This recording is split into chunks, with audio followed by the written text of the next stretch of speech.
95% ng buhay ng isang marino sa barko ay nabubuhos either sa trabaho o sa pagtulog. At ang natitirang 5%, kaya naman pag nasa puerto, hanggat maaari, pinipilit namin makalabas. Lalo na ngayon na paparating kami sa isang tourist spot. Vitória, Brazil. Kaya naligo agad kami at nagpabango. Kaso nga lang, biglang kumagat yung 95% na trabaho. Maliban lang muna yung nyo, bukas na lang kayo. Okay, copy sir. Palitan na natin yung to. Paano ka nga ba makakalabas sa gitna ng lahat ng to? Okay, isa pa! 1, 2!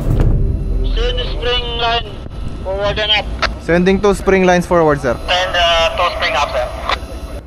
Unang napansin ko pagdating dito ay kung gaano kaorganisado ang mga tao. Kahit gabi na kami dumating naging swabe ang buong maniobrada. Sige, bira. Sige, patro! Arya pa! Mga 5 metro! As expected sa isa sa pinakamalaking puerto ng Brazil. Stop engine! Stop engine. Finish forward, sir. Check muna ako drop. Sige pa, 1, 2. You're the surveyor? Yes, I am custom surveyor. Ang mga surveyor ang unang kumakausap sa akin pag dumarating kami sa puerto. Sila ang nagche-check ng eksaktong quantity ng kargada. So your estimated discharging time is 3 days? In short, sila ang nagde-decide kung nagawa ko ba ng maayos ang trabaho ko. Kaya minsan, kailangan natin silang idaan sa small talk. We've been on anchorage for quite a long time. Like 1 month. At dahil nasa isang modernong puerto tayo, convenient ang pagche-check ng draft. Meron kami bangka para ikutin ang buong barko at ma-check ng mas accurate ang bawat kanto. Pagkatapos nun, umpisa na ng operasyon.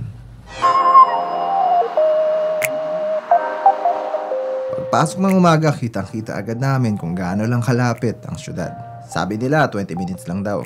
Nakaka-excite pero bago tayo lumabas, meron munang mauuna.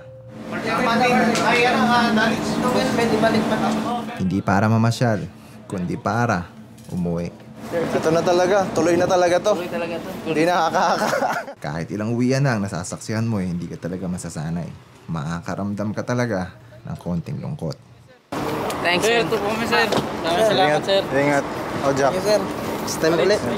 Karamihan umuwi dahil tapos na ang kontrata, pero si Henry nakasabay namin sumampa ay kailangan umuwi dahil sa father niya.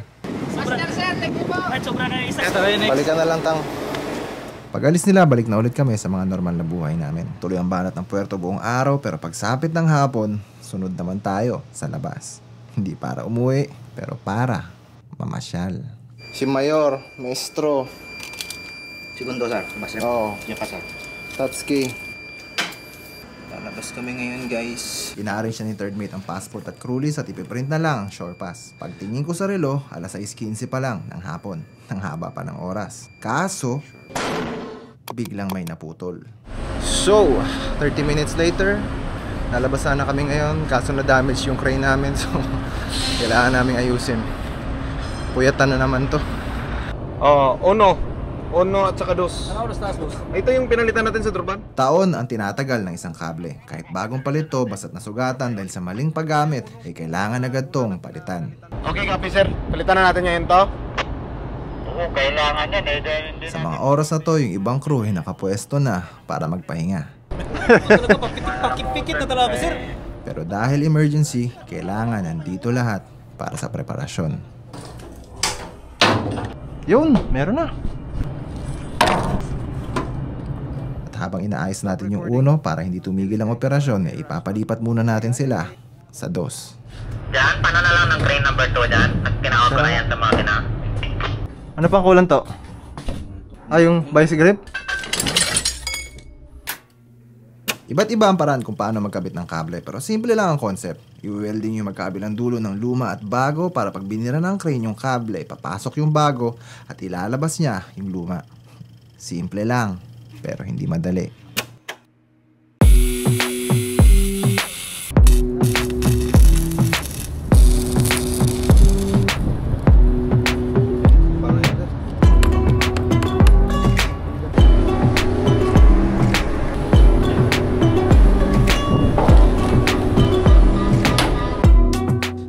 ng to habang pinagdarasal natin na hindi na muna sila lumipat sa uno.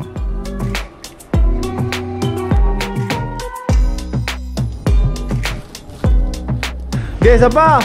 1, 2! Nakapirme dito. Makalipas ang 6 na oras ay patapos na at nandyan na ang mga biroan. 1, 2, 3! Pero merong isang dumating na sorpresa. Yeah. Yes. Sige, stamp the document. Okay? Where is your document? Bigla naman dumating sa gitna ng gabi ang truck ng basura. Ano siya? Yung magpapasay ng document sa basura. At ganito kadami ang kailangan namin ibaba.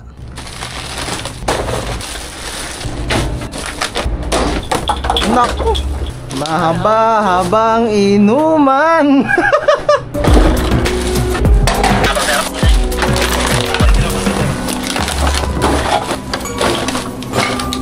Sama ng tingin mo dyan ah. Sama ng tingin mo sa basura. Simate na ako, alas 5 ni Gan.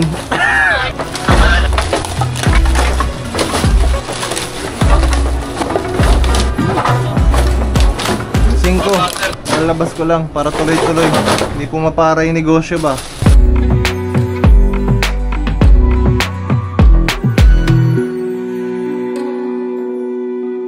So, good morning. Alas 8 ngayon ng umaga.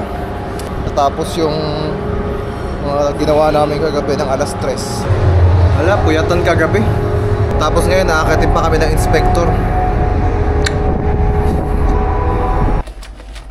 Hindi ako nagso-soft drinks pero sa point na to, mukhang kailangan talaga natin. Wreck removal. Maigpit yung umakyat na tao pero naging smooth yung buong inspection. 5 minutes siguro sir. Mga 5 minutes sir, 5 minutes. Natapos ang lahat ng documentations ng alas 4 at palubog na ang araw para sa huling gabi namin dito sa puerto. Pero papayag ba tayo ng ganun-ganun na lang? Kagigising ko lang, buti nakatulog ako 2 oras. Nakatapos na ng inspection namin, so parang ano na rin, celebratory comeback namin. Sa atin na yan. Huling gabi namin dito pero nag-decide kami na lumabas na lang dahil wala na rin naman ganong gagawin. 6:10 ngayon ng gabi, kasama ko si Mestro, si second mate, si Tatsuki, tsaka si Mayor. Lalabas kami. Para celebration na rin namin, para nakapasa kami sa Marshall Islands. Ngayon yung driver namin naghihintay na dun sa gate, so pupunta na kami ngayon dun. 20 minutes lang ang layo ng puerto sa city pero papunta pa lang sa gate, inaabot na kami ng 30 minutes. Nasa ID natin. Dito naman kami, sinundo ng driver namin. You go with him because I wait another people. Ah, okay. Another ship. Hola, my friend. Vai dar uma volta. Conheceu o Brasil? Yeah! Nakalabas na kami sa puerto, papunta kami sa service namin. Which is... What's your name again, ma'am? Dayan. Ah, Mr. Leo. Okay. Sigurado. Hindi na namin sinabi sa kanya pero alam niya na saan pupunta eh. Very good plan ah. Okay. No problem. Money changer daw, tapos punta kaming mall. Sa mga oras na to, wala na rin naman talaga kami abutan sa syudad. Sarado ng mga beaches at karamihan sa mga tourist attractions. Okay ang uminom, kaso pagsisisihan mo rin to pag uwi. So bakit nga ba kami nandito? Yun ay para huminga. Dahil yung mga naranasan namin kahapon ay wala sa kalingkingan ng mga pinagdaanan namin noong nakaraang linggo.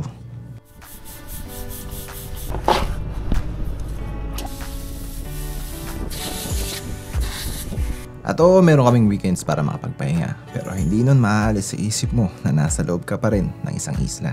Band-aid lang bawat bote ng alak hanggat nasa gitna ka ng dagat. Pero eto, ang hangin.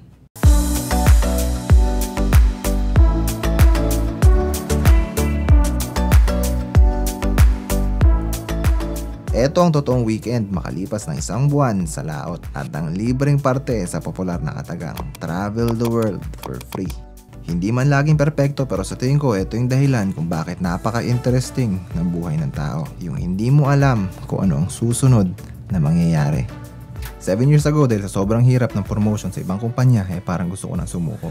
Pero tignan mo nga naman kung paano magbiro ang tadhana. Siguro plano talagang nasa itaas na pigain ako para pag binigay sa akin tong mga to, mas pahahalagahan ko. dahil madaling bitawan ang mga bagay na madali mo lang nakuha. Lalo na pag nalagay ka sa alanganin. Kasama rin siguro sa plano niya na gumawa ako ng mga maiksing pelikula tungkol sa mga karanasan ko para hindi panghinaan ang mga taong nakakaranas din ng mga pagsubok na to. Alam natin na bilog ang mundo, pero ang hindi alam ng karamihan na para makarating ka sa itaas ay dapat hindi ka bibitaw.